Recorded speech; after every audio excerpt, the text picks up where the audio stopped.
You are listening to the Booktrospective Podcast, a podcast for all types of books.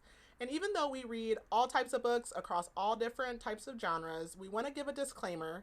Many of our books and a lot of our content sometimes is intended for mature audiences. And we don't believe in censorship, but we do want our listeners to have the opportunity to decide if our episode or podcast is good for them. So with that, let's get into the episode. Hey, it's Dominique. And Keely. And you are listening to Booktrospective. And this week we are going to cover part 1 of Queen of Shadows by Sarah J Maas. But, Keely, how was your week? My week was a week. Honestly, I don't even remember anything. It was a slow week. Well, it was slow, but at the same time, like, really quick week. That's really all I have to say about it. I have had a crappy week. Yeah. So there's that. I got in a wreck. I'm poor. What else happened? I got in a wreck. I'm poor. Oh, TikTok's going away, which personally I just heard about. Like, outside of the fact that I post on TikTok, I just generally love TikTok. So yeah, I'm actually so very sad about that. I'm like, we need to figure out what's going on with. If there's going to be another app to replace it so we can get on there and start working. Something.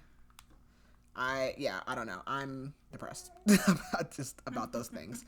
So, yeah, I don't know. Not a good week. So, hopefully I'm getting all my bad things out of the way so that I can move forward in life.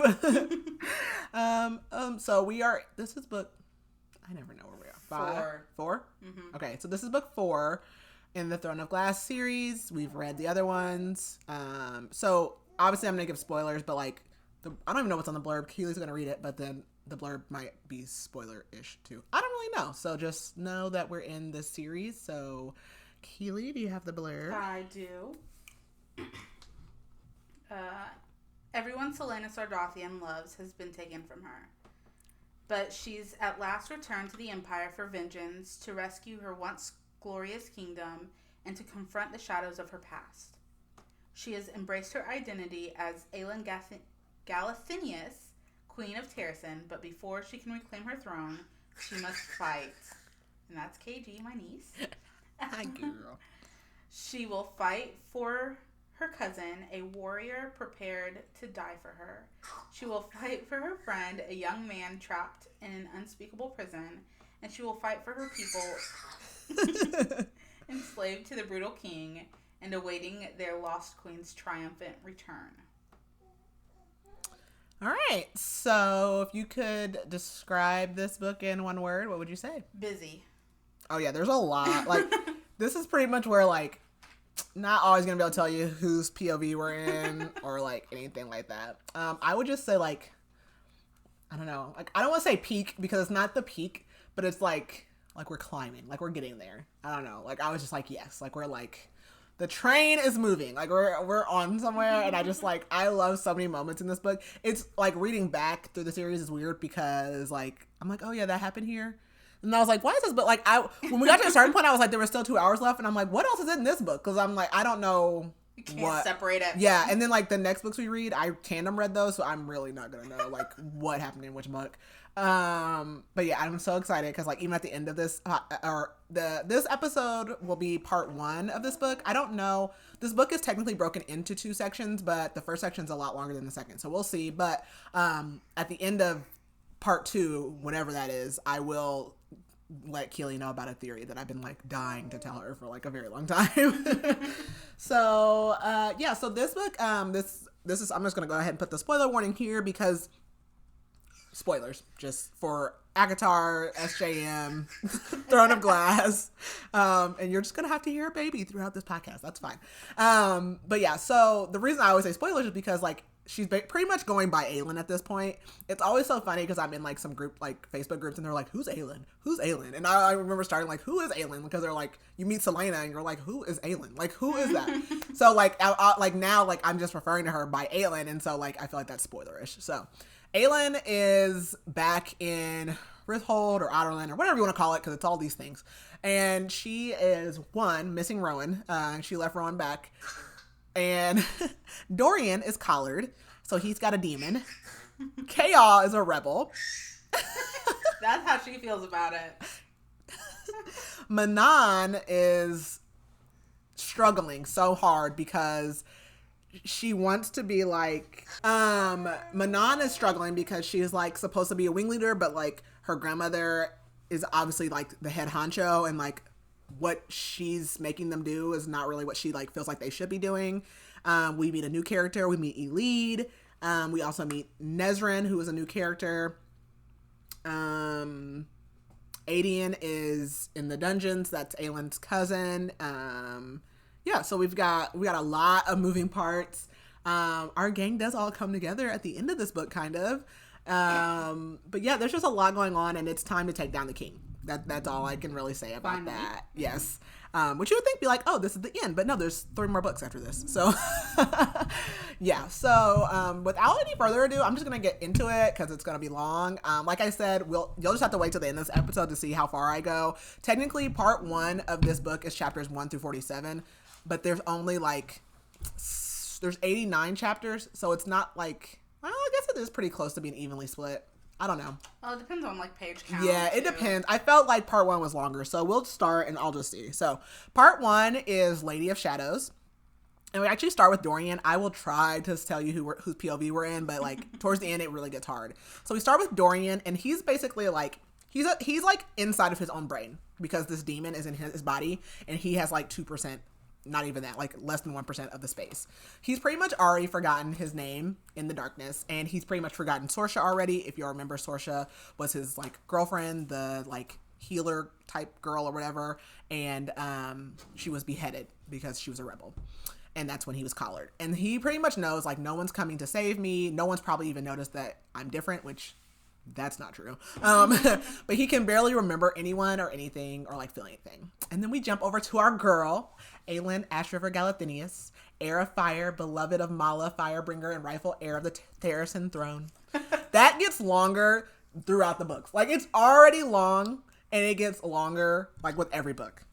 It makes me think of, oh, you didn't watch Game of Thrones. No. But in Game of Thrones, with, like, it was, like, Daenerys, dragon, I don't know, but she had, like, 1,500 names, too. It's, like, literally the same thing. So Aelin is at the vaults, which the vaults, remember, is kind of like the like underground society in Rithold, which is like where people would like fight and bet money or whatever. And that's where Sam was in the last book. Was that the last book? Was the last book Assassin's Blade that we covered? Yes. I think so. Okay.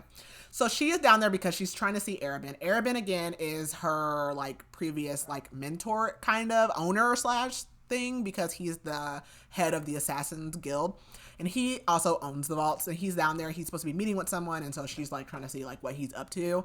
She sees the king has like all these new soldiers, but they're not like Chaol type soldiers.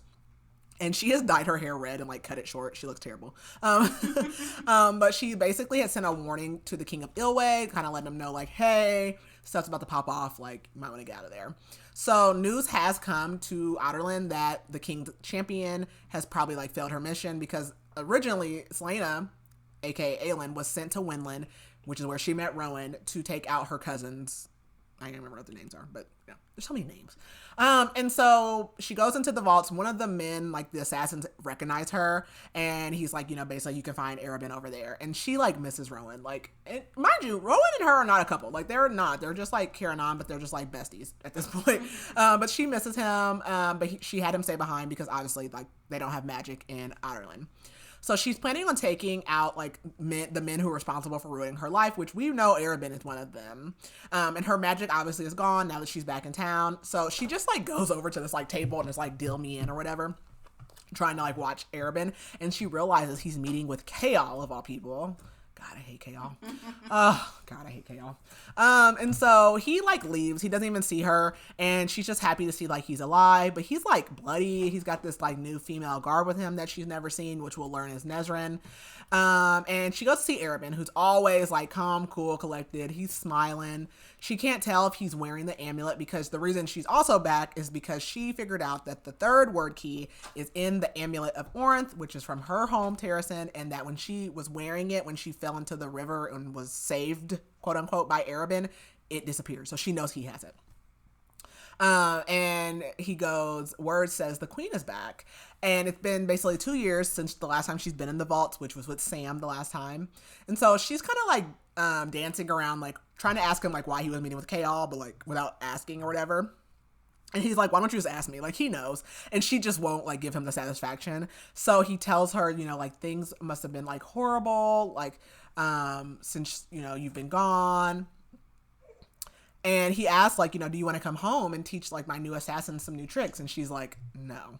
And he says, well, how long are you going to be in town? And she says, well, until I have to be. And he says, well, you'll probably have to be here for a while, given what happened. And he can tell that she doesn't know. And so he says, you do know what happened. And she doesn't. And he says, well, no one exactly knows what happened that day, but your cousin Aelin has been in prison for conspiracy to overthrow the king and working with rebels. I thought you would have been able to sense it with your powers and how close you two were. And Arabin says, well, since you seem not to know, I wonder if it's not just a trap to get you back home, because Aelin is to be executed in 3 days at Prince Dorian's birthday, like, party, basically.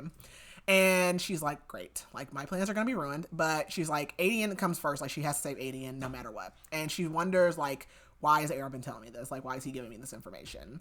And Arabin, then he, like, grabs her, and he's like, you know, I don't expect you to trust me or love me. And she just, like, remembers he did the same thing right before he basically had Sam killed and her kid, or taken to prison, basically. And he says, I love you and I miss you. And she's like, funny, I was just here for like a whole year and you never came to see me once. And he says, well, I thought like you might kill me if I came. Like, oh my gosh. And she's like, well, I don't care whether you live or die. And he says, but you do care if your cousin does. And he says, well, my resources are your resources. He's in the dungeon.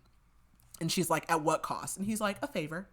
And he says he wants to know what the creatures are that are lurking in his city, which are the Vogue. And basically, they are doing executions now at sunrise and sunset every day of, like, anybody that can be considered, like, a rebel or, like, a magic wielder or anything. And Aelin tells him, basically, like, how the king is putting the Vogue, like, in people's bodies, like, with the rings. But she doesn't tell him about the word keys. And she doesn't tell him about, like, her fighting them off in Winland and, like, Norak, or however you say his name. But she says that the rings are for lesser demons and the collars are for the princes. And Arabin wants her to capture one and, like, he'll in exchange give his help. And she says fine, but Aelin comes first. And she's like, to what end? And Arabin's like, well, this is my city, like, you know, I don't want it to fall apart. And then he, like, brushes his lips against her, and he's like, what should I do to atone? Walk on a bed of nails? And I was like, vomit, vomit, vomit. Gag me with a spoon. I hate you. And he's like, it gets worse, punish me, torture me, wreck me, but let me help you. I hate you so much. Let me lay the world at your feet. I had to write all of it down because I'm just like, it just, oh my God, it's so sickening. Like, please, sir, go find something to do. And she wonders if, like, he was meeting with Kale just to, like, test her. Like, he probably knew she was already in town. And she says, like, there's nothing you can do, basically. And he says, well, don't say that yet. But maybe a visit to the southeastern section of the tunnels or the sewers tonight will, like, point you in the right direction, basically. And he says, you were allowed to change in the last 2 years. Am I not allowed? And, like, she goes to put on her gloves knowing, like, she's about to have to fight soon because she's basically led a trail from the docks when she got back in town for, like, the guards to find her.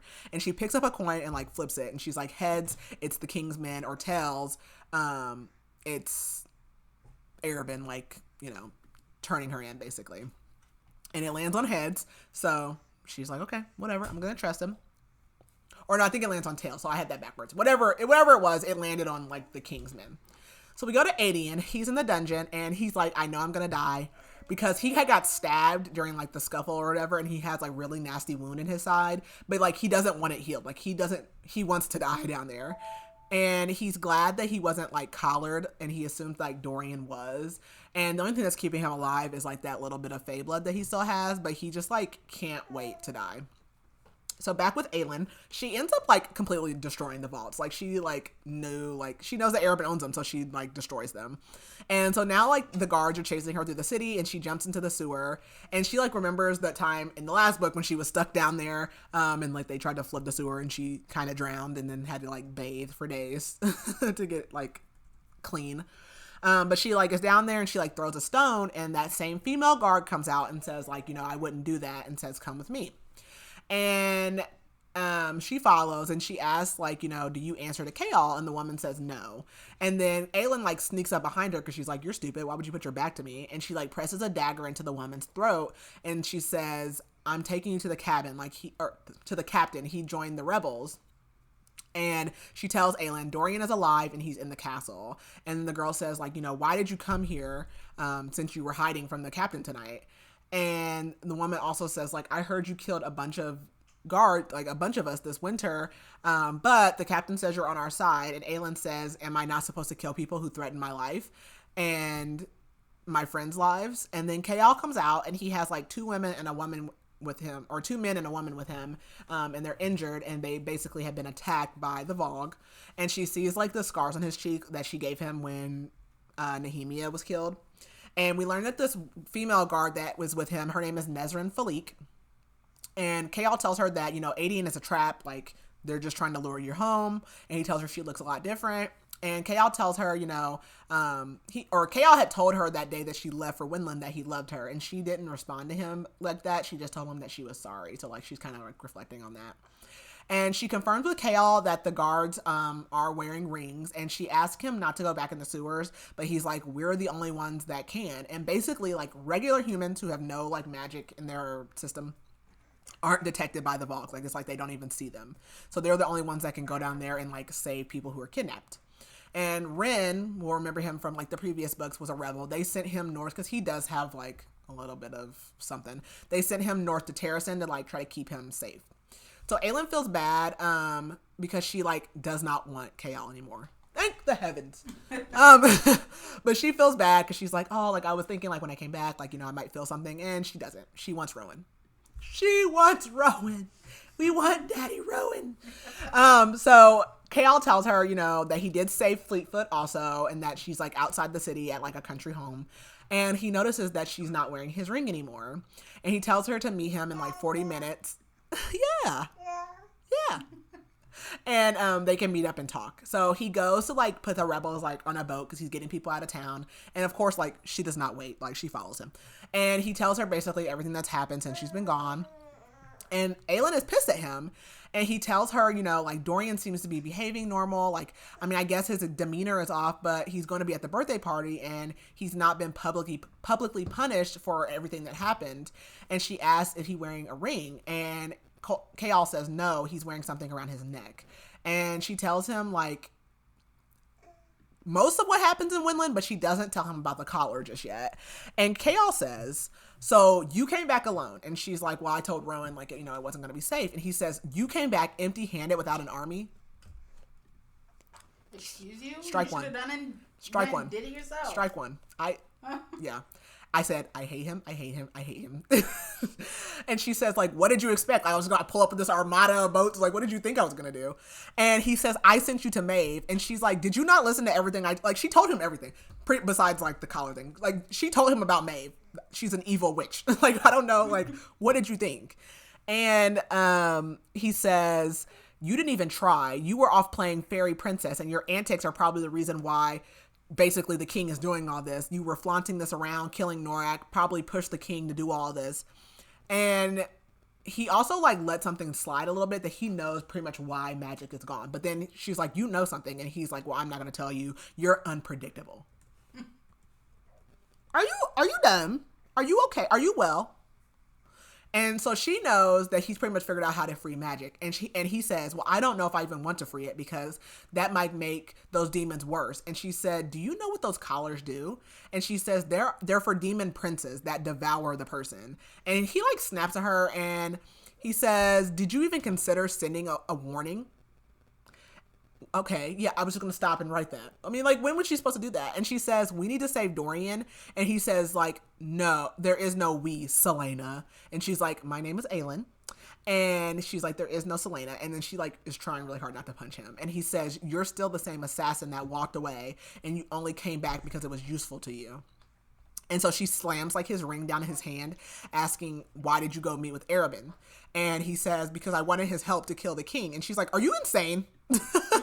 And she says, did you ask him that? And he's like, no, but like he basically figured it out. And she says, you're insane.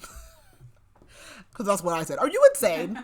And Chaol says, well, I didn't see any other assassin offering favors. And she says, the price won't be gold. It'll be something you don't see coming, like probably a life of somebody that you care about. And Aelin says, even if you kill the king, you might just be replacing him with another demon in Dorian because he's a Caleron. And Chaol says, well, I didn't know that at the time. And she says, well, when it comes down to it, can you even kill your king? And Chaol says, Dorian is my king. And she's like, semantics. Whatever. And he says, well, I have to go. And she's like, well, I'm going with you. And he's like, well, no, because they'll ask questions. So she goes to leave. She's like, okay, fine. And then he's like, well, where are you going? And she's like, so you don't want to tell me what you're doing, but you think I'm going to tell you what I'm doing. She calls him captain, and he's like, well, I'm not the captain anymore. And she's like, okay, so is it Lord Westfall now? And she says, there's no saving Dorian. You can't save him. And Chaol's like, well, don't say that. And she says, with my magic, I might be able to find a way for him. But she says, I might also have to kill him. And Chaol says, and then what? You're going to hold the rest of us hostage like you did in Doranel? Because, you know, she threatened to burn the whole kingdom down, but obviously this idiot doesn't know the full story, so there's that. And Chaol says, they're better off without magic. What about the rest of us that don't even have magic? It won't be fair, yada, yada, blah, blah, blah. And she says, I think that's funny since magic has saved your life like a time or two. And he says, well, who is to stop you once magic is free? And all she can think is like monster and like how he looked at her when she turned into her Fae form and how he truly like just does not think of her as like a person anymore. And she says, so Dorian's allowed to have magic. Like, you're good with Dorian having magic, but I'm not. Like, I'm the issue. And Chaol says Dorian's never killed anyone. And Chaol like goes back to like wherever he's been staying, and he's like really struggling with like his thoughts on Aelin and how powerful she is, and like no one should have that power. I just put blah blah blah. He's pathetic. I don't. I cannot. Like I have no sympathy. I don't care. So Nezrin comes in, and basically like him and Nezrin have been hooking up in the past, but he like has no feelings for her, or he just kind of like, and he knows it, like he's not trying to lead her on. He recognizes like if he wanted to sleep with her, she would let him, but like he doesn't want to like string her along. But she comes in and like checks on him, and he tells her everything that happened, and she says, you know, this changes everything about Dorian. Even though Chaol is in denial, and he remembers Dorian telling him like, I did not get to choose, like, I don't get to choose which part of her to love. Meanwhile, Aelin goes back to her old apartment in the warehouse or whatever, and she can tell, like, someone's been staying here, and it was Ren. Ren left her a note, and he just said, like, you know, he still thought that it was just Celaena's apartment and that she was just the king's assassin. But she can also tell that Arabin has been in this apartment because all of Sam's stuff is like packed up like back in the drawers. So she know like he came in here and like touched her things. He's disgusting. Ugh. Let's see. And so she goes and like takes a bath, and she just thinks about how like Rowan, how he like tattooed like all the names of her loved ones on her, and how she will not tattoo another one. And she thinks about how like pissy like Chaol's been like, and like just everything with Dorian. And so she's like wondering, she's like, is this my fault? Like, did I send too strong of a message? And she knows like she would not have ran like Chaol did, and she's okay with being a monster if that's what saves her friends. And so she thinks about like how like she needed like Chaol at the time that she was with him, but she was really just like a young girl, and she can forgive herself for being that person at that time. And so the next morning she writes a letter to Arabin, and she accepts his offer. So we go to Manon, and she is in Morath, which is like full of mountains, because that is where Duke Parrington, we'll remember Duke Parrington from the first book. Disgusting. Yes. Ugh. He is like, that's his like stronghold. And so she's there with the 13, and just like in like the previous place, all the men here smell strange. Like they're not eating the food. They don't trust the people, the humans. So there's like this dark haired woman, which is Kaltain. We'll remember from book 1. And she's a collar, and she also like smells bad. And she's just like apathetic, like has no emotion. And she also has this really nasty scar on her arm. And Duke Barrington is like forcing Manon to call him Your Grace, and he's like very dismissive. He's just disgusting. And they've been in Morath for 4 weeks, and they feel like it's a punishment. Like they're like, why are we here? And Astrid is like going stir crazy, and she's like, Manon, like we have to do something. And Manon's like, are you questioning me? Like don't make us look weak in front of the humans. So they go out and hunt, and this is so funny. They're like, Abraxos just falls off the cliff. I can't. I love him. He's a whole mood. Like he is. I love him. Like anytime it's like all of these vicious wyverns, and then there's that one that's just laying there like eating flowers. Like anytime you see Abraxos, and they go hunting, but like there is like a strict thing with like the witches. They do not kill kids.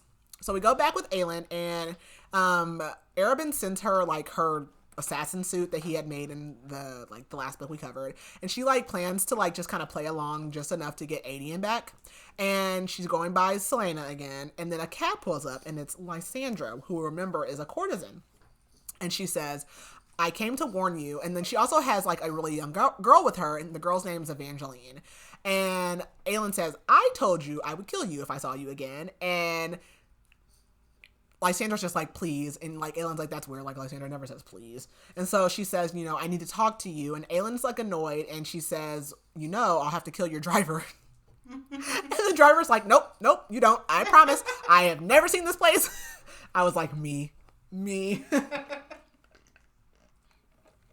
So the girl in the car with Lysandra is Evangeline, and she has these scars on her cheeks, which Aelin notices. And so they go inside, and Lysandra was sent by Arobynn, but she also does want to like give Aelin a warning.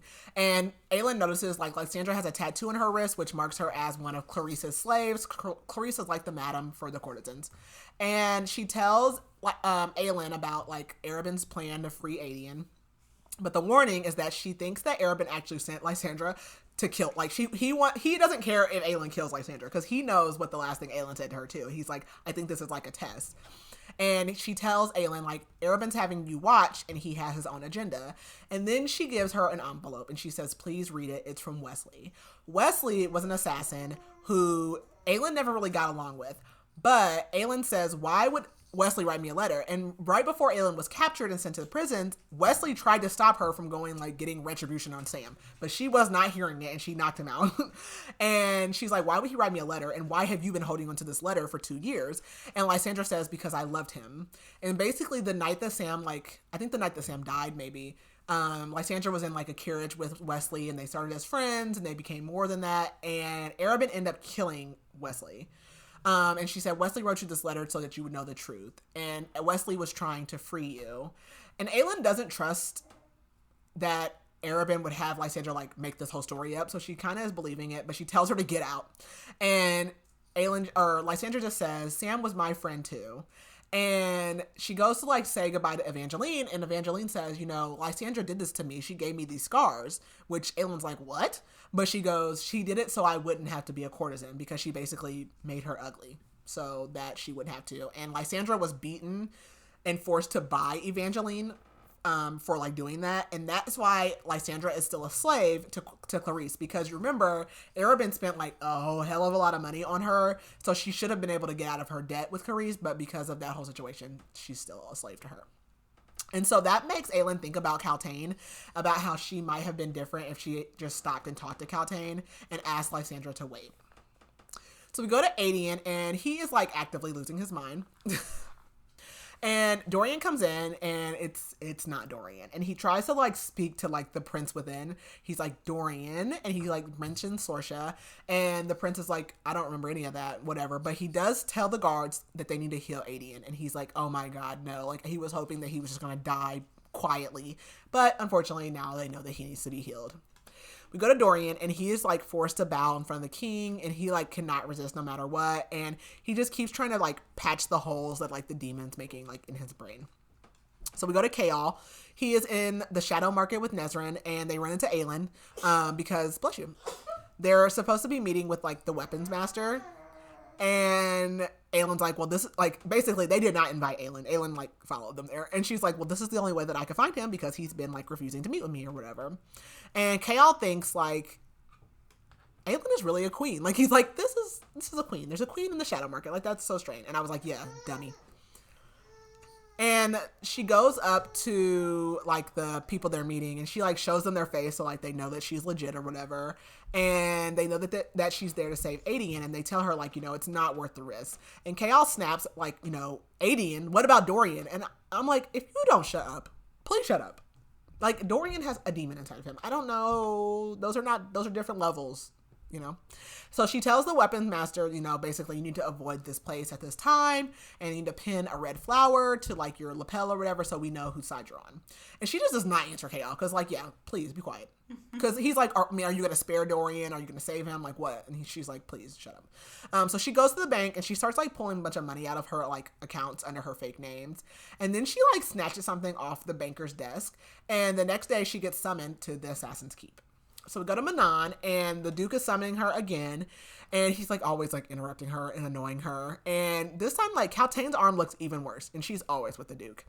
And he tells the 13 that they're going to begin experimenting to make soldiers. And she's like, explain. And he says, I don't have to. He says, I just need you to give me a Blackbeak clan to breed with. That is so hard to say. A Blackbeak clan to breed with.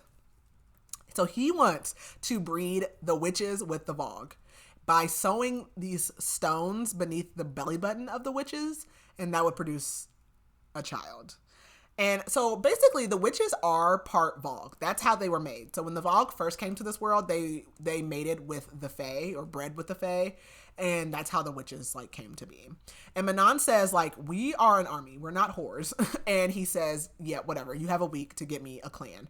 And Astron's like, okay, so you're not really going to do that, right? And she's like, don't question me, whatever. But she does wonder, like, does my grandmother know about this? Like, is this a bad idea? Like, I don't know.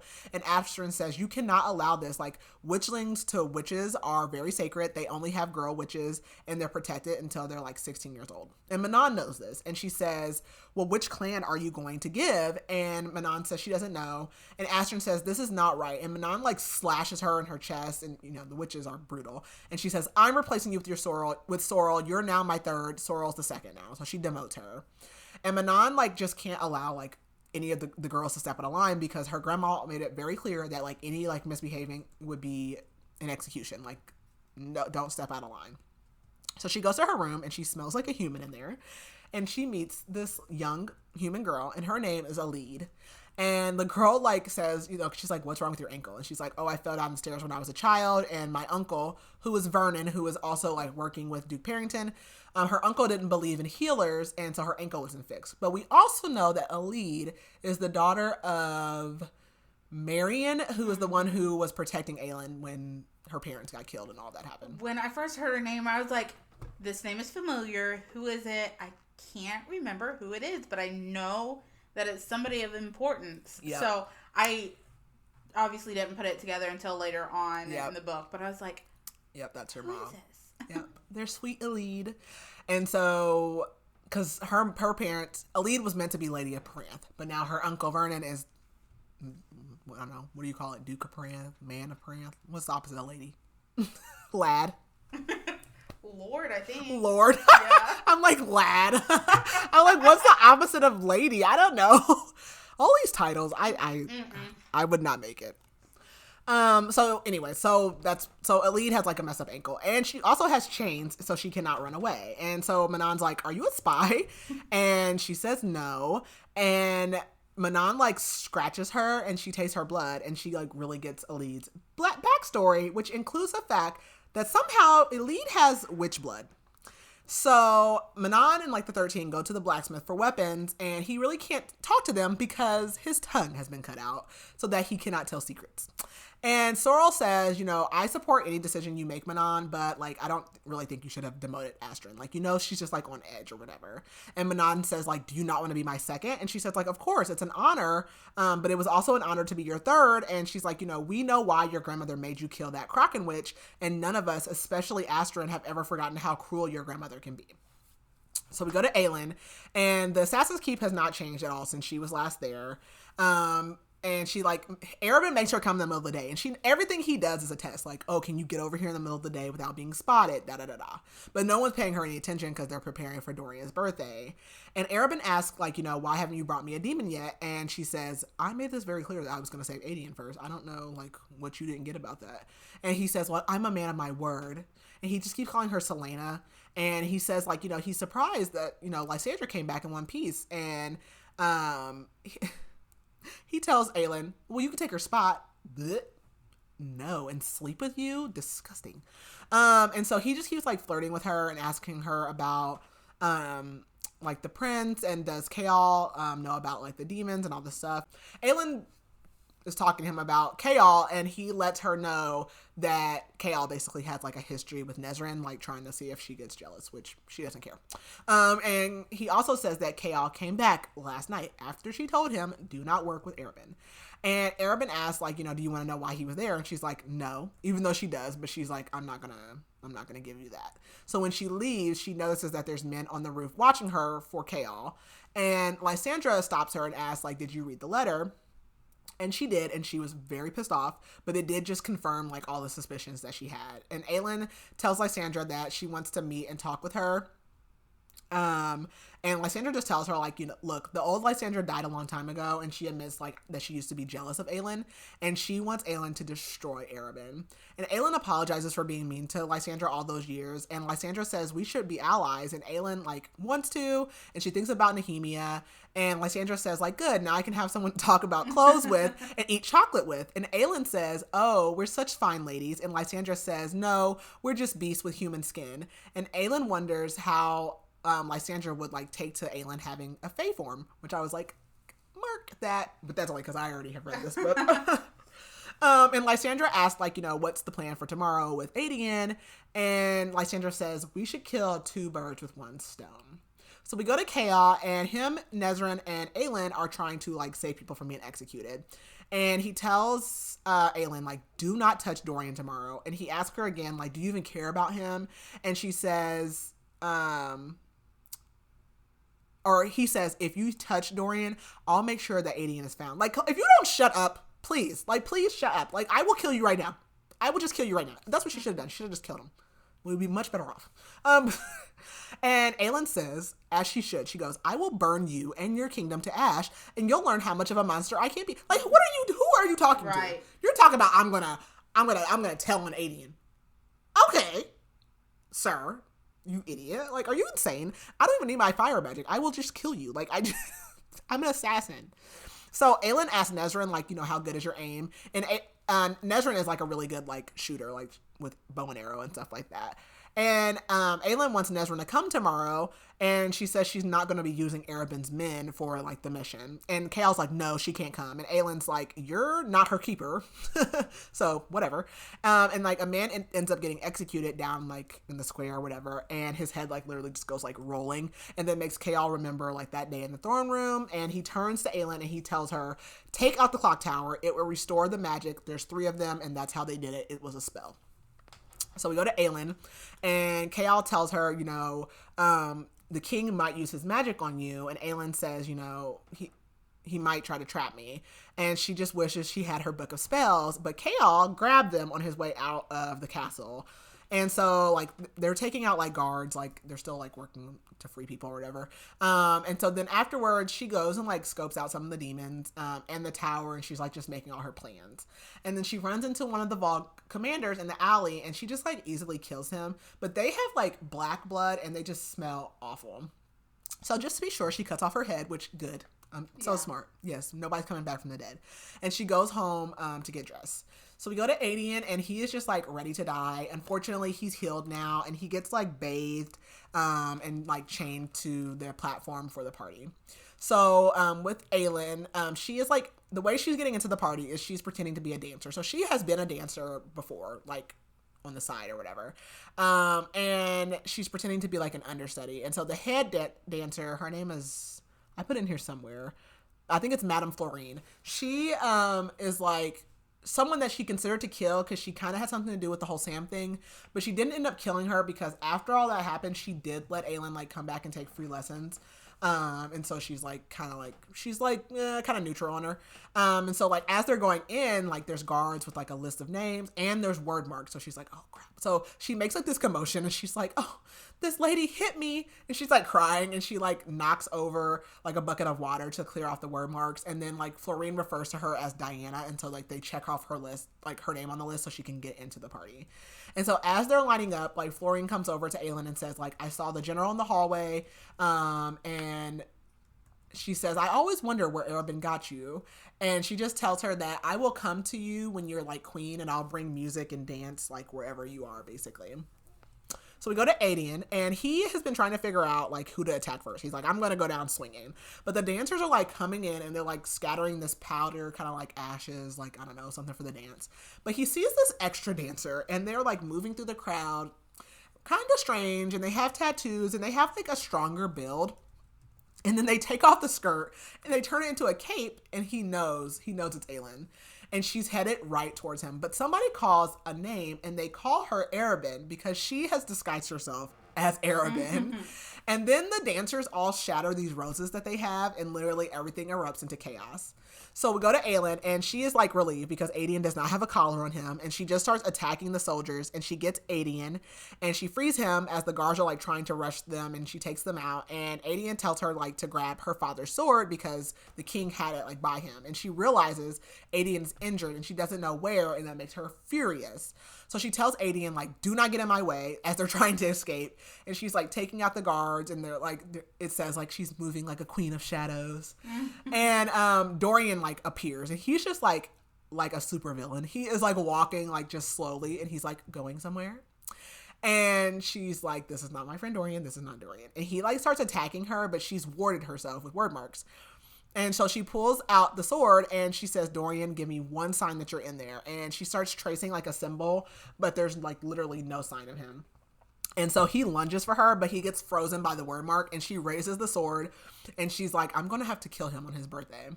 And then she gets like shot with like, or like arrows start shooting down, and it's Nezran. And Nezran's like, you lied to us. And Aelin said, you and Chaol are fools, as like she grabs Aedion and they run. So Aedion, we switch over to Aedion, and she's like dragging him along, and they basically like, she gets them these cloaks, and they end up like in the streets with other people, and they're like just pretending to be drunk.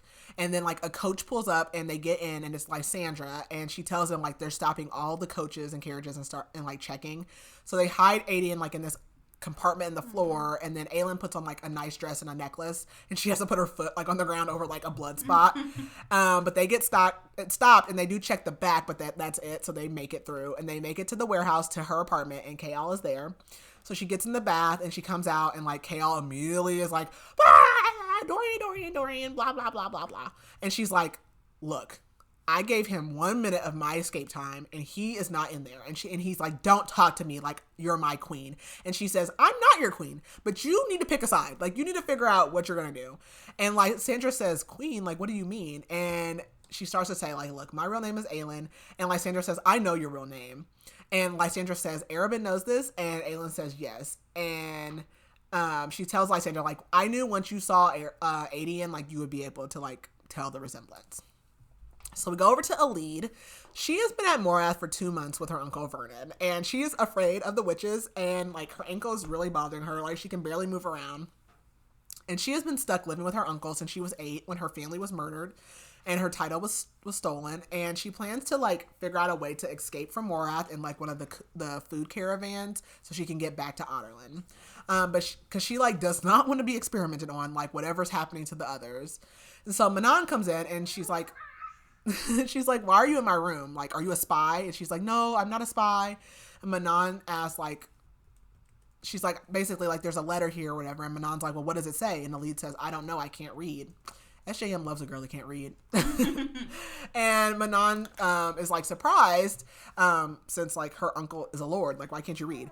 And Manon says, like, well, quit pretending to be all weak. And she says, like, I can smell like your fingers all over my map in here. Like, I know you're up to something. And she asked, like, was it your mother or father related to Vernon? And it was her father. And so she says, well, then where was your mother from? And Alid's like, I don't know, like, whatever. And Manon just like kicks her out. And she's like, you know, limping around, and like she's wherever the witches are staying like with the wyverns. So Abraxas like sees her, and like he looks right at Aelin and then like right at her chain. And Aelin's like, it's almost like he understands. And Manon is like, you soft-hearted worm. And she's like, you take one look at that girl and now you're in love. And so she reads the letter, and it says, do not disobey the Duke. So it was from her grandmother. And they're going to have more covens of witches coming. So she goes over to Celaena, who is one of the 13, and she says, I want to know about the Vogue. And Celaena, like, is basically different because she was actually sent to school and, like, educated, unlike any of the other witches. And basically, the Iron Teeth witches are more like the Vogue than the Krakens, because the Krakens are more like the Fae. But like, they're still nothing like the Vogue. Like, the Vogue are evil incarnate. They have, like, no code that they live by. They're not like their witches. And she tells Celaena about, like, the Duke wanting to experiment on a coven. And then somehow the next morning, like, all of the witches already know, like, what's going on. So she knows she has to choose. So a coven of yellow leg witches had, like, arrived last night or whatever. So they come up to her and they're like, look, we'll volunteer. Like, you guys are better fighters. We'll just volunteer and do it or whatever. So he's like, well, I wanted black beaks. And she's like, you're getting yellow legs. Like, it is what it is. And she asked the Duke, like, why are you working with the Vogue? And he's like, because we can. This world can learn new ways, basically. So we go to Dorian, and he says, like, she tried to save me, but she left. And he just hates her for not killing him. Then we go to Chaol, and he is still on his, like, high horse. Aelin is a liar, blah, blah. Dorian isn't gone, blah, blah. And so Chaol goes down in the sewer, and he's like wanting to kill more demons, but there's none of them down here. And he blames Aelin because now they've probably like moved because they found out where they were. So he goes to see Nesrin, and he tells her, like, you know, he came for a distraction, and he can tell that she thinks that he means sex, but he's like, no, I don't mean that. And Nesrin says, like, what if Aelin's right about Dorian? And he snaps at her, and he's like, she's not, because if she is, then all this is for nothing, blah, blah, blah, blah.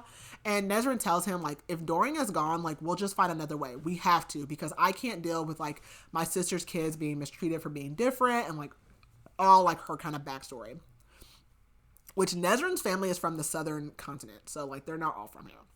So we go over to Aedion, and he wakes up in Aelin's apartment, and she wakes up, and she says, I'm ready to accept your thanks for your spectacular rescue. And Aedion says, you were worth waiting all these years for. And he can smell, like, someone else's scent entwined with hers, but she smells similar to, like, how she used to. And they tell each other everything and catch up. And she asks, like, are you ashamed of me? And of course he's not. He's like, no, never. And so they catch up. And so now, since like Aelin like took out the vaults, they now have this like new establishment called the Pits. And Arabin like wants her to come down and fight since she like is responsible for the whole vault situation. And he reminds her of her time in the desert, and they ask her to pick her partner. And so she picks like a commander, and she knows it's a vault commander, and she tells them like, well, my name's Ansel Briarcliff, which is from her time in the desert. So we go to Chaol, and he cannot believe that she's fighting this commander. Like, why is Aelin doing this? And, like, the demon commander, like, bites her, and he says, I know what you are. And he threatens to have her taken to, like, Morath, and he's like, oh, we do great things to you, half-breed. And she makes, like, the guy, like, she pins him and makes the guy call it, and then she just, like, cuts off this guy's head. And Arabin's like, what the heck? Like, why would you do that? Because he obviously wants a demon. And he asks, like, you know, are you curious where we buried Sam? And she's like, basically like, what's the price to find out where you buried Sam? And he just tells her like, it's a small graveyard by the river, which she knows Arabin did that as an insult to Sam, but she also knows that Sam would never have wanted to be buried with the rest of the assassins. So like, it doesn't really matter. And so basically now, since she fought that commander though, Chaol does have a new lead to like find the rest of the Vogue. So we go back to Aelin, and she's like in like the kitchen or something, and Astrid comes in asking if she can help with dishes, which like terrifies everybody, but they're like, sure. And Astrid goes over to Aelin, and she says, this is an interesting task for a lord's daughter. And she's like, why are you so dangerous that you need to be tied up? And she asks Aelin how old she is, and she's like 18. She's like, oh, you're small for your age. And Astrid says, you know, bounding a witch to the earth is the easiest way to kill them. And she asks Aelin, have you ever felt the wind calling to you? And she says no. And Astrid says, well, anyone with iron blood does, and it was passed to you from your mother. And Aelin says, my mother died. And Elide thinks of like her iron chain and like the iron bars she's always had on her windows, and she's like, was that why I was brought here? And Elide's like, I have to get out of here. But she's like, I have no money. So she's like, I'm just going to go to Manon's room and steal. Bold. So she goes to Manon's room and starts picking up like random coins. But of course she gets caught by Astrid, because Astrid is watching her. And she says like, please, I have to leave. Like, I can't let them do that to me. I'm not a witch. I'm nothing. And Manon shows up and says, start talking. And Manon's basically like having a horrible day because she had to like break up a fight with the Blue Bloods. And they're mad because they wanted to sacrifice themselves because they feel like it's an honor to be tested on or whatever. I don't know. And Manon says like, Elide doesn't even have enough blood to be one of ours. Like, we have to draw the line somewhere. And Astrid says she's barely past the age of a witchling. And Manon tells Elide, like, you know, to get out or whatever. And she tells Astrid, you're going to have to shovel poop, basically. And Astrid's like, Manon. And she's like, nope, you can't even say my name. Like, you just keep doing stuff. And Manon says, how are you even going to escape, Elide? And she realizes, like, oh, you think you're going to get in one of those wagons and get out. And then, like, Vernon just, like, appears. And Manon protects Elide. And he accuses Elide of allying herself with the witches and warns her, like, Manon to be careful. And Vernon tells Elide, like, you know, I came to check on you because I know how hard it is for you today. And Manon's like, why would today be hard for you? And it's the day that her father was killed, and Elide had actually forgotten all about it. And Vernon tells Manon, what would your grandmother say about your behavior? And Manon tells Elide, like, choose. Does your blood run blue or red? And Elide, like, is like, is this a trap? But she's like, blue. So we go back to Aelin, and he is on the roof with Aelin. And he's, like, sick of being cooped up, and he knows, like, that she was out fighting last night. And he asks, like, are we waiting for Prince Rowan? And he tells her, you know, I used to hear stories of him as a kid. And he says he always thought Rowan was, like, a legend, but he wants to thank him for saving Aelin.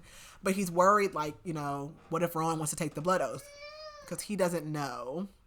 Because she didn't tell him that little part.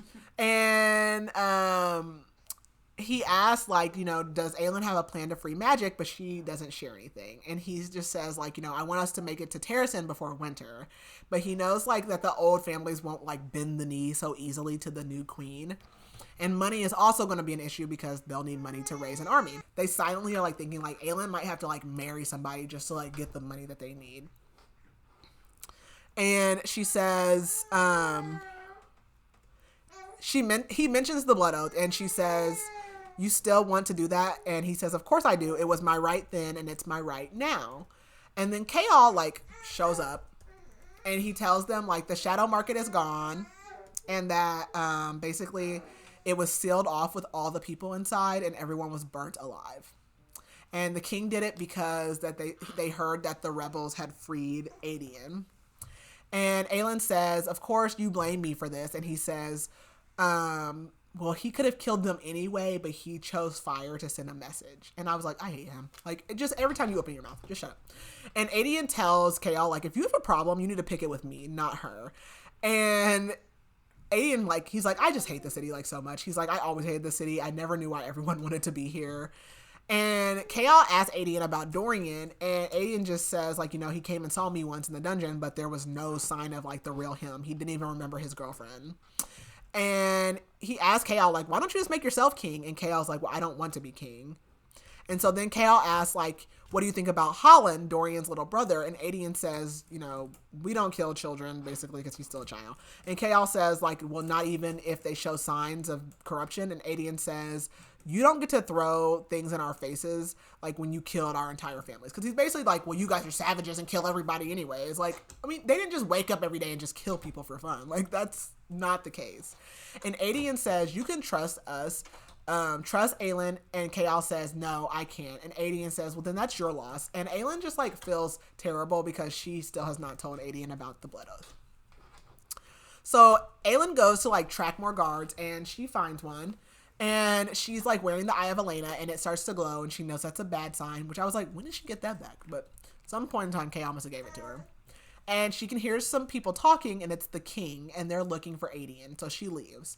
So her and Aelin stay up that night, like telling each other stories about each other's scars. And he tries to give her the Sword of Orinth, which was her dad's, but she tells him to keep it, like he deserves it. And she finally lets him leave the apartment. So they go like past Nesryn, and Aelin starts flirting with her. And Aelin says like, I don't think the captain would like that. And Nesryn says it's not really like that. He's too busy brooding. And Aelin says like, we could die any day. Like, what's the point of wasting it?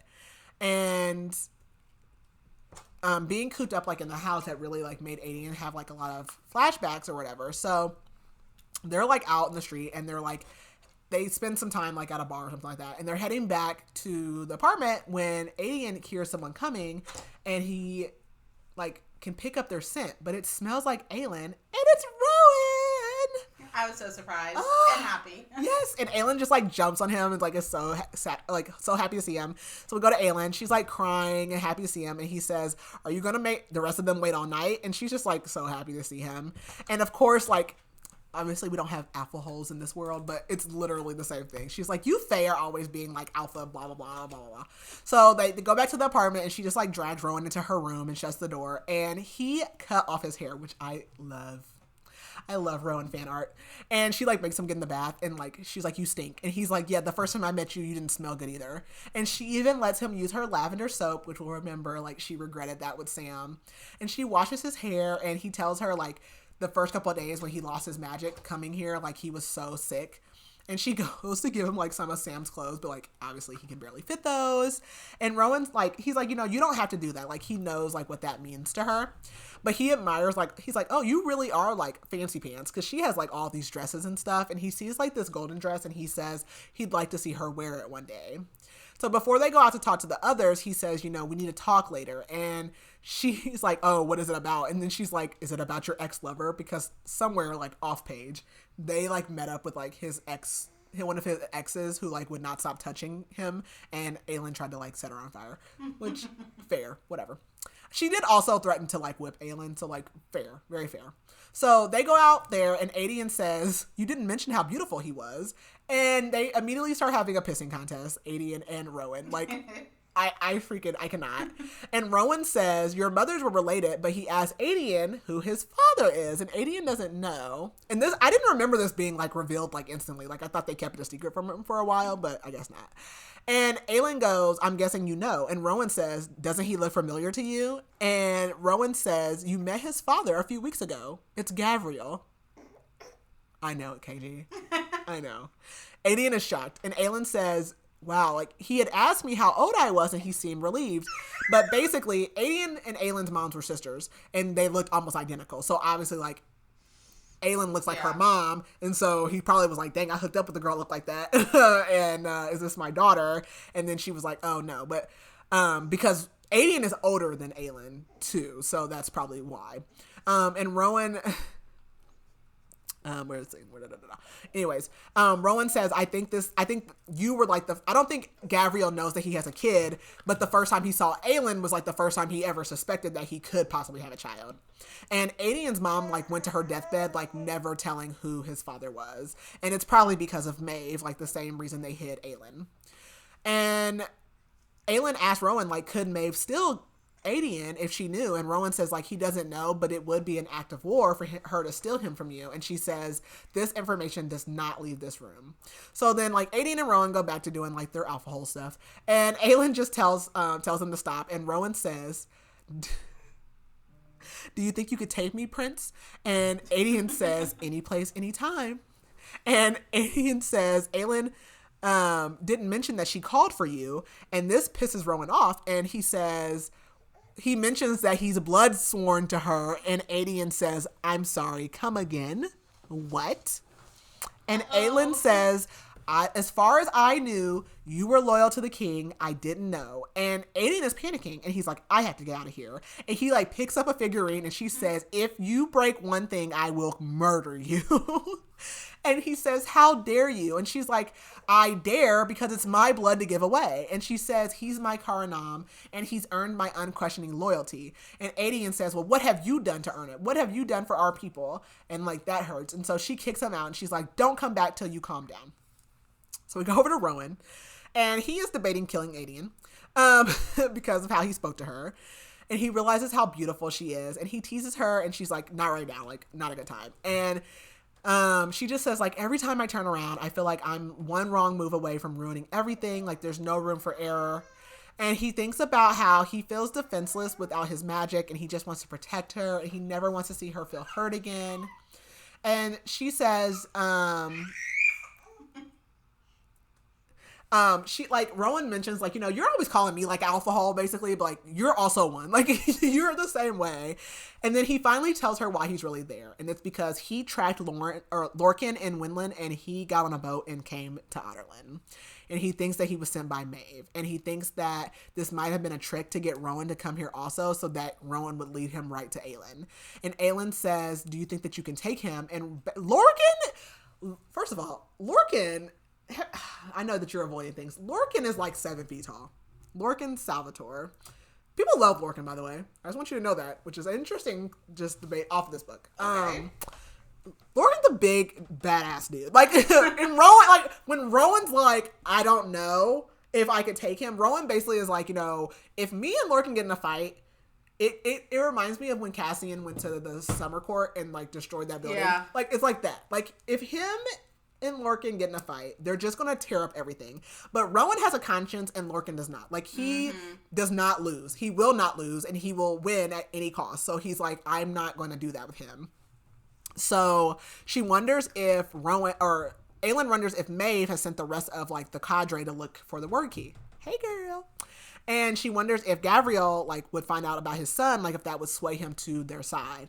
And Rowan's like, you know, where should I sleep tonight? And she's like, the bed. And he's like, this is not Winland. And he's like, I'll sleep on the couch. And she's like, no, you're not. And he says, well, I don't want people to interpret things wrong. And she's like, okay, well then I'll issue an honorable decree about my intentions with you. And he says, well, what about the captain? And she's like, what about the captain? And so Rowan can tell like something's happened since she's been back. And she tells him basically like how Chaos been blaming her for everything, yada, yada, yada. And he says, if you're a monster, then I'm a monster. And he agrees like he'll sleep in the bed, but he's like, this will send a message. And she says, oh, what message? That I'm a whore? And she's like, it's my body. And he's like, I agree, but you're the queen now. And basically like, the whole marriage thing, like if she were needed to like marry somebody, like obviously that would be a concern, but he has to keep reminding himself of like boundaries. So he gets in the bed. I love Aelin. And she goes over to the dresser and she's like, you know what? You think I'm improper now? I'm going to show you how improper I can be. She goes and gets this like very short lace nightgown. And he goes, you forgot the bottom part. And she says, there is no bottom part. And she says, well, and I sweat when I sleep and you're hot. So, there's that. And he says, he's like looking at her. He's like, I need to fill in your tattoo. And then he's like, I've never seen clothing like that. And she's like, you don't have clothes in Winland? And he's like, well, when I was with women, like we didn't really have clothes involved or whatever.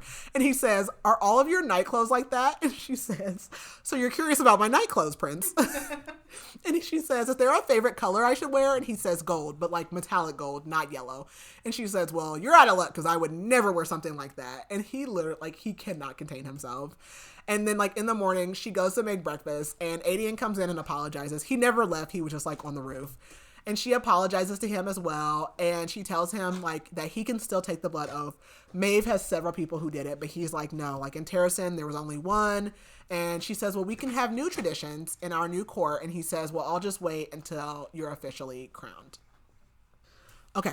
So, we go back to Dorian real quick. And Dorian is like, the demon likes to go down to the crown room and, like, look at all the crowns. And Dorian has, like, pretty much let him just, like, take over completely.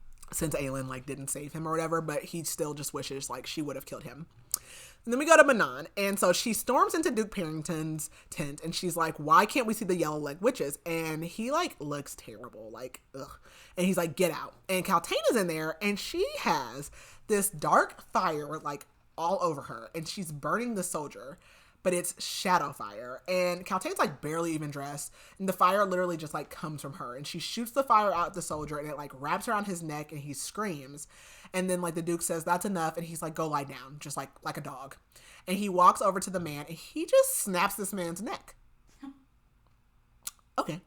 And he asks Manon, like, what do you want?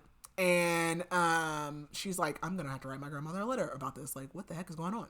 And she's like, I want to know why we can't see the yellow legs. And he says, all you need to know is that everything has been successful. And she says, well, they're under my protection. I demand to see them. She says, is this punishment because I didn't give you black beaks? And he says, no, but the next time it might be.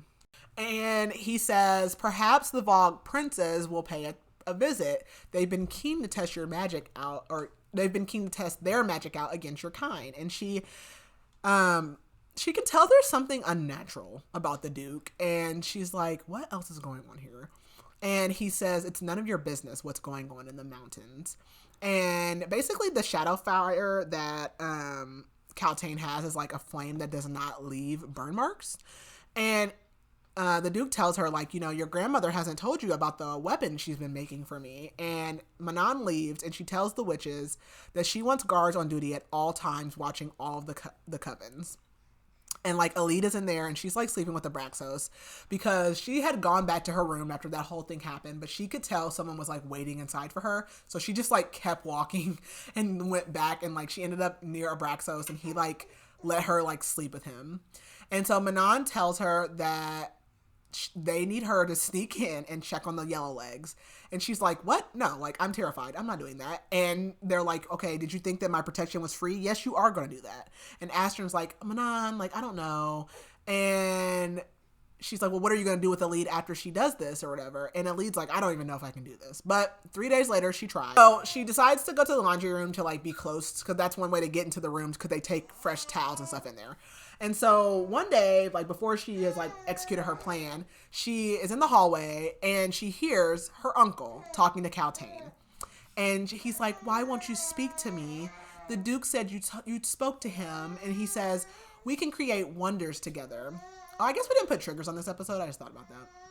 Yeah. Triggers. We can go. Yeah. I'll have them on the thing, but there's triggers on all these episodes. I mean, this is like, I don't know, sexual assault. I'm just gonna throw that there. Yeah. Okay. So she goes like around the corner and she sees like Celaena like emotionless against a wall, but like her breast is out, like, and he's like groping her. He's disgusting. And she's like, I was sent to find Celaena. And he's like, by who? And she's like, Manon. And he's like, well, she's not authorized. And she's like, well, I don't care. I'm gonna take her anyways and save her. And she sees Celaena's arm and it just looks worse and worse. And she's like, well, I'm gonna take you where it's safe. But then she's like, nowhere in this place is safe for her. So she just, like, goes to her room and she asks Manon for some poison. So we go back to Aelin, and he has no idea, like, how he's going to age now that he knows who his father is. Because I believe Aelin didn't, like, believe he had that much fae in him. Yeah. But now, like, Gabriel is, like, super fae. So he might even outlive Aelin at this point. Like, who knows? And he wants to practice with Rowan, and he says, he's like talking, the three of them are talking. He's like, Rowan killed somebody with a table once. And Aelin's like, oh, no, he did not, or whatever. But then she's like, did you? And he's like, I mean, yeah, I like tore off the table leg or whatever. Anyways, but Aelin's like, I don't really want you guys like to be fighting or whatever, because Aedian's not all the way healed. But, you know, Aedian won't let up, so they square up. Rowan knocks him down. He pins him down and he says, your queen gave you an order to stay down because she needs you healthy and it pains her to see you hurt. And then he says, if you ever speak to her the way you did last night, I'll rip out your tongue and force it down your throat. Understand? I love him. And then Lysandra comes in and Aelin takes her into another room and she talks to talk to her. And Rowan tells Aedian, like, basically they need to learn the old ways because Aelin's court needs to be, like, different. He wants them to form their own, like, code of trust and loyalty. So Lysandra brought clothes for Rowan, but then she sees them and she's like, oh, might not be big enough. I don't know. And basically she's also there to tell her that Arabin had sought carriages and they are going to Morath now. So they're sending more people to Morath. And Lysandra has to go to, like, a lunch appointment, which is, like, you know, her job. And Aelin asks, like, you know, how much do you still owe for your debt? And she just says a lot. And Aelin says, you give me the word and it's done. So then we go to Chaol, and he comes into the apartment. He goes, of course Rowan's handsome. Yeah, you're ugly.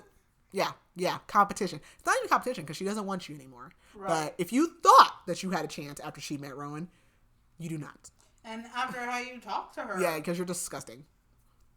Yeah, you're a loser. Anyways, and so he like comes to the apartment, and Aelin asks him like, "Are you going to ambush the prison wagons that are headed to Morath?" Which he does plan to do. So we go over to Aelin, and she takes Rowan like around the city, and they go like lots of places, but then they end up in the market, and she's like, "Oh, there's a girl selling flowers. Like, if you were a gentleman, you would buy me one." But then she looks at him, and then she realizes that his like dead wife, he met her like in the market selling flowers. So he's like, "I didn't deserve her." And she's like, "Oh, I shouldn't have brought you here," or whatever. But she says, "I didn't deserve Sam either." So she takes him to her favorite place, which was the old theater, which we know closed down. And she tells him how like music really helped her and shaped her. And they find like the old piano so that she can play. And he literally cries. And he finds out, like, she tells him like some more stuff. He finds out that she's using her own money to like take care of them. So he's like really upset. But she tells him she has a plan, because she always does. So we go back to Chaol, and him and Nezran are like killing one of the Vogue.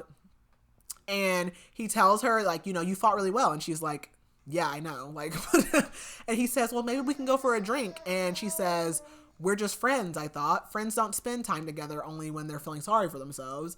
And he's like, "I apologize. Like, I didn't mean," because he snapped on her like the other night when like all that stuff with Aelin happened. So Nezran's like, "Fine, like we can hang out." And she wonders like, why is the king doing this? Like, he's had like 10 years to do this. Why is he doing it now?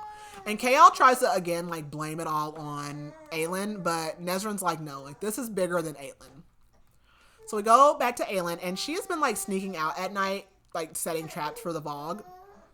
But this night, she gets slammed by Lorcan. And that's because she had led the Vogue to him. She can't believe he fell for it.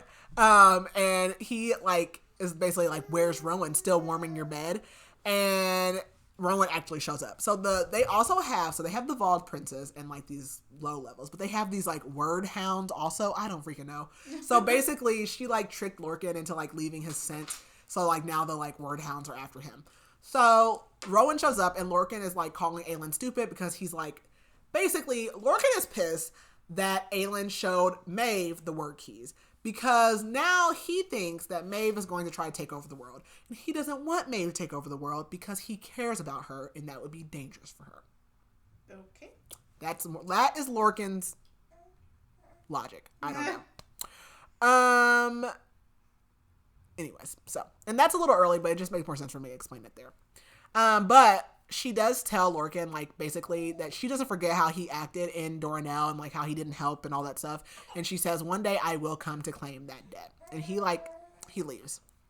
So her and Rowan, like, get in a fight about her sneaking out at night.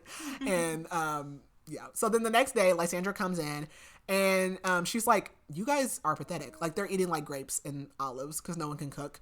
And this is, like, Lysandra's first time really talking to Rowan. So she goes over and flirts with him. And she's like, "I like your fangs." And he says, "Are you studying them so that when you can recreate them when you shapeshift?" And everyone's like, "I'm sorry, what?" Because Lysandra is not just a human. She's a shapeshifter. Which is so funny because Aelin remembers when she said that they were just beast in human skins, because they are just beast in human skins. My mind was blown. I know, right? And so she says, "No one knows this, not even Arabin." And Rowan is like, basically, he's been around shapeshifters before, so he knows like their scent. And she must have got it like from her father, who she's never met. And she hid it from her mom until she was 5 or 6. But then when she was 7, she accidentally shapeshifted in front of her mom, and her mom kicked her out. And that's how she ended up with Arabin, basically. And at first, Aelin kind of feels lied to, kind of like with Nehemia. But then she's like, "No, like this is not the same." And basically, so Lysandra's form, even though she's beautiful, that's not her true form. Like, she's like, "I actually don't remember what I ever looked like. Like, I couldn't tell you." And basically, she tells them that Arabin will be calling in his favor for tomorrow, and he wants them to come to dinner. So Adian asks, like, "Well, is he going to poison us?" And Aelin's like, "No, like, that's below him." So the next day, the dinner invitation comes, and it's for her and 2 guests, and he sends her a gift and asks her to wear it. I know, KG. And basically, it's like this almond oil. It's an oil. He wants her to smell like, bleh. Put the lotion on the skin. Like, kill me. And the boys are like, "Why does he want you to wear that?" And so basically she's going to go so that she can get the amulet. And they tell Aelin, like, well, you need to stay here because we need to go catch a Vogue to bring to dinner. And so they go and hunt down basically all the bodies that Lorcan had killed. Rowan is like, you didn't just put the hounds on Lorcan's scent as a trap. And she says, no, they'll be chasing him like all over the city now. So they'll be otherwise like occupied. She said she also needed to know where the hounds or if the hounds could be killed because she needs to use the sewer entrance that they were blocking to get into the castle because that's how she's going to blow up the clock tower. And she says, Lorcan really should have killed me. Yes.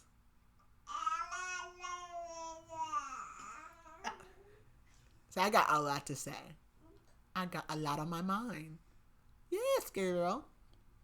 So they capture one of the demons, and the demon tries to use like the man inside to like pretend he's human. He's like, oh, like, please, I'm nobody or whatever. But then like the demon keeps like talking. He'll be like, I'll kill you, blah, blah, blah. And so they're like, they ask about the ring. And he's like, the ring can't be removed. So she asks like if there's a Vogue prince like in the city. And he says, yes, it's in Dorian.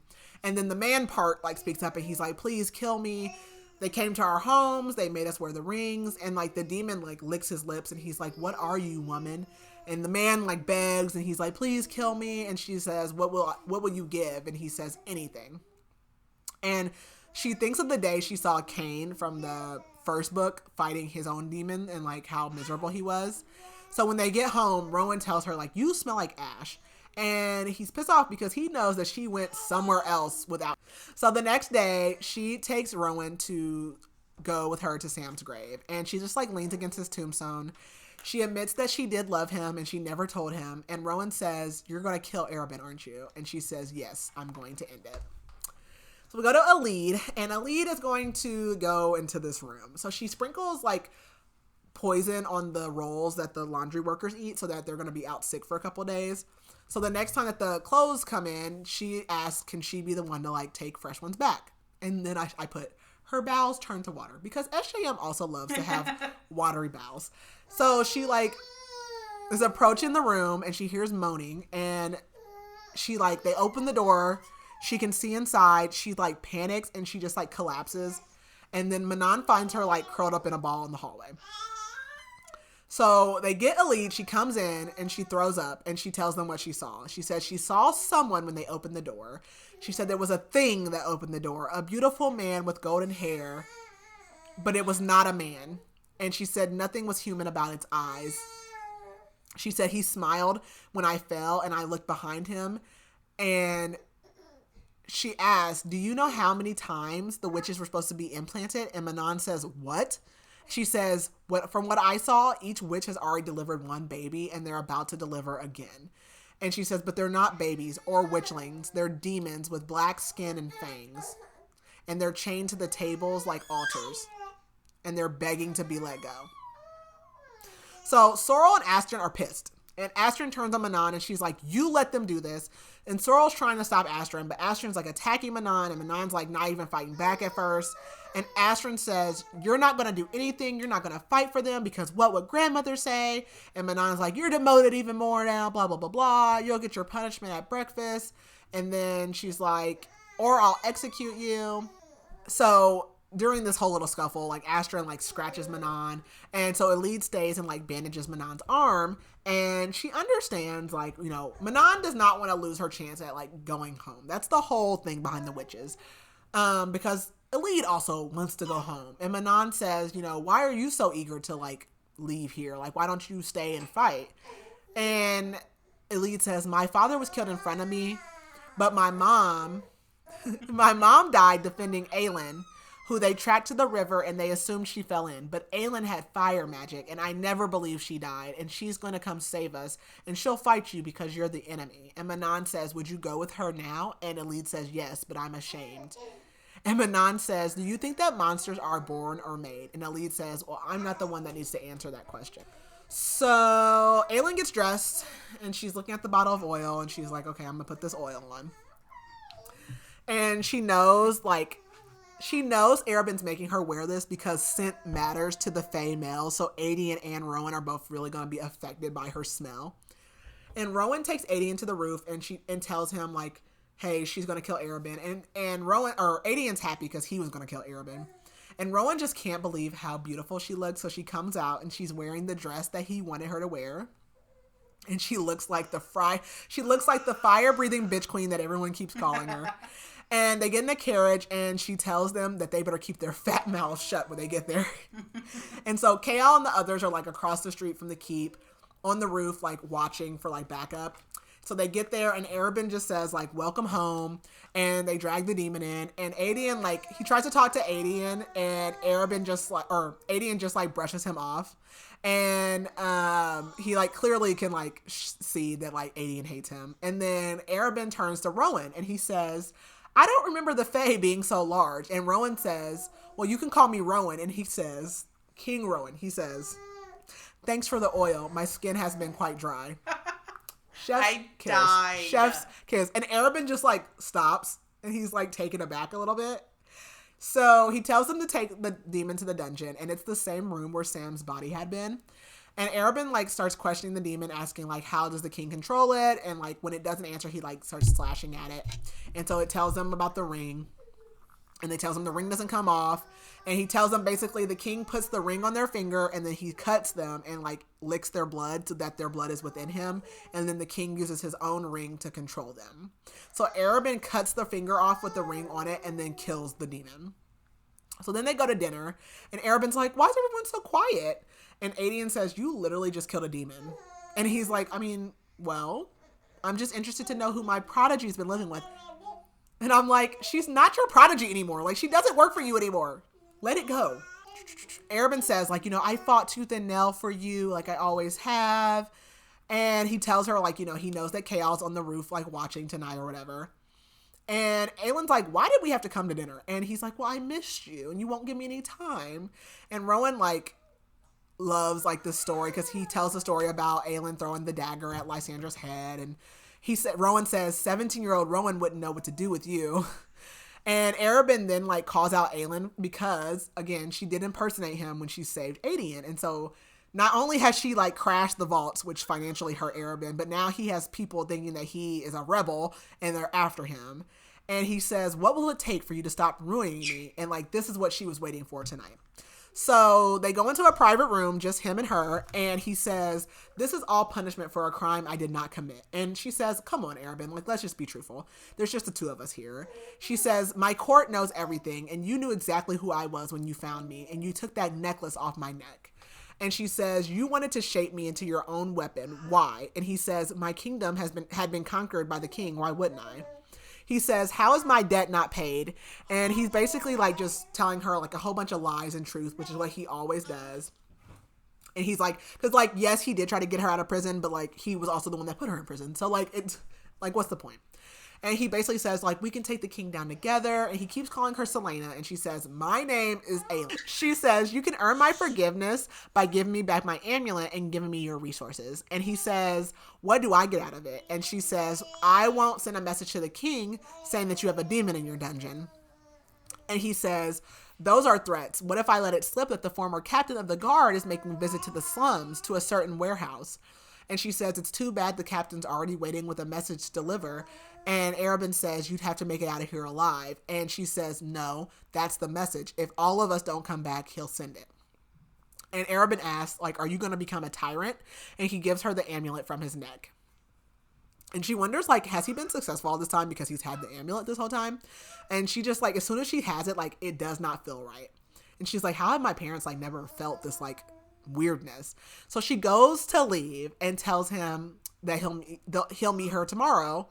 And she says, if you betray me tonight, then I'll do worse than what happened to Sam.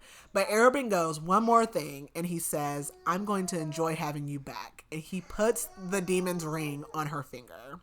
And then he scratches her and licks her blood. And he tells her, blink, smile. And she does. And he's like, why did you come back? And she said, I came to kill the king. He says, tell me you love me. And she does. And he says, say my name. And she does. And he says, well, take my carriage home and sleep. Don't tell any of your friends about this and come back tomorrow. So Rowan and Aelin are outside. They heard all of this. Like Arabin, they have Fae hearing. Right. They can hear. Right. So they all go home. Aelin like sits like a robot the whole way. Like doesn't move. But as soon as they get inside the apartment, she pulls the ring off and she's like, wow, that's all he wanted? So it didn't work. So Aelin's pissed because he thought it worked. Like he didn't know. Rowan knew about the plan. So basically, when she had killed Norak and Wendland, she kind of learned the truth about this. But like when they had the demon prior to taking him to Arabin, he kind of told her like all this stuff too. So they had already cut the ring off the demon's fingers and they put like a fake on the other hand. But the demon had like a glove on, so Arabin never even checked like the other hand. So later, Rowan finds Aelin like standing outside in the rain. And he's like, you know, she looks so broken. And he tells her that, you know, he and Aelin can take care of Arabin tonight. But she says, no, Lysandra's going to do it.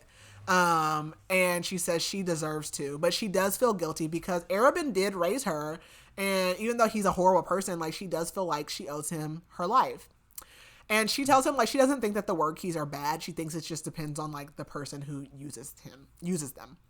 So she tells Rowan she wants to hunt down Lorcan to see if the word hounds have been handled with so that she can take out the tower. And he just holds her, but she like kind of goes to caress him and he like snaps and he's like, don't touch me like that. So she backs off and like they have this really weird like encounter. So we go to Lysandra. She's laying in bed with Arabin. He's asleep. He's asleep like a baby because he always sleeps like a baby after he does something dastardly. And she thinks about how he just thinks she's so stupid and like vapid and just ignorant. But meanwhile, she has a knife under her pillow. And he had been exceptionally like rough with her that night because he was all hyped up on like adrenaline because he feels like he won. And she knew like he would want Rowan to die because he's like a jealous loser. And she just rolls over and slices his throat for Sam, for Wesley, for Aelin, and for herself. Then we go to Aelin and she pretends to be Celaena because she goes to the keep the next day and she's like, what happened? What's going on? And so basically they don't know what happened. Lysandra woke up screaming in his blood and Arabin was dead. The window was broken on the outside. There was a boot print in the blood, but it was like a large boot print. So obviously not Lysandra's like footprint. Lysandra's sitting there with Clarice because Clarice came over and then Aelin's like, well, you two get out. And then Clarice is like, well, can we stay? Because like they're going to come and read the will. And she's like, fine. So the guy comes, he reads the will. And everything has been left to Celaena. And Clarice is pissed. And the assassins are pissed. And so she kicks out Lysandra and Clarice. And she's like, I will throw daggers at you again. And then she tells the other assassins that they can get out too. Because they're the ones who held Sam back while Arabin beat her, like in the last book. And they're like, can you do that? And like the guy who read the will is like, I mean, yeah, he left her everything. The house, everything. She even owns like the client list. So like if she never wants them to work again, like they won't. And she's like, they're like, well, where are we going to go? And she's like, I mean, I hear hell is particularly nice this time of year. And then she says, you know what? I'll sell it to you. But they don't have any money. But they're like, well, maybe we can put all of our money together. So they're like, well, give us 3 hours or whatever. She's like, okay, well, for the next 3 hours, get out. So she goes to the basement to see Arabin's body again. And she cuts off his head. As she should. But Rowan hates to see like who she is right now. And he hates what happened last night because he really didn't mean to like shut her out, but he has like not had anyone like touch him like that since whatever I don't even know the wife's name because it's not important, but he just like wasn't prepared for that. And he's like worried because he feels like her Celaena act is like only like half an act. Like some of that really is who she is. And Aelin says, you switched the will, didn't you? And she says, you needed money for the army. So when she had been going to the bank and sneaking out at night, she had been sneaking into the bank. She switched the will around and everything. And she's like, because the original will, all Arabin left her in the original will was the amulet. And he gave everything else to Clarice, who just would have became rich. And she said, but that's how she knew that Arabin had the amulet the whole time. And Rowan can tell, like looking at Arabin, that he actually was awake as he choked to death on his blood and died. And that is the end of part 1. So we are going to stop there. All right. So no, our next episode is actually our end of the year review. So unfortunately, you do have to wait till 2025 to finish this book with us. Such a long way away. I know, but only 2 weeks, but it is a whole new year. But next week we'll be back with our end of the year review. I'm gonna try to put together. I have thoughts. I have ideas. So I'm gonna put some stuff together for that. But yeah, this is our last book coverage of 2024. So we will see you guys all next week, or you'll hear us next week. And that's all we have. Bye. Bye.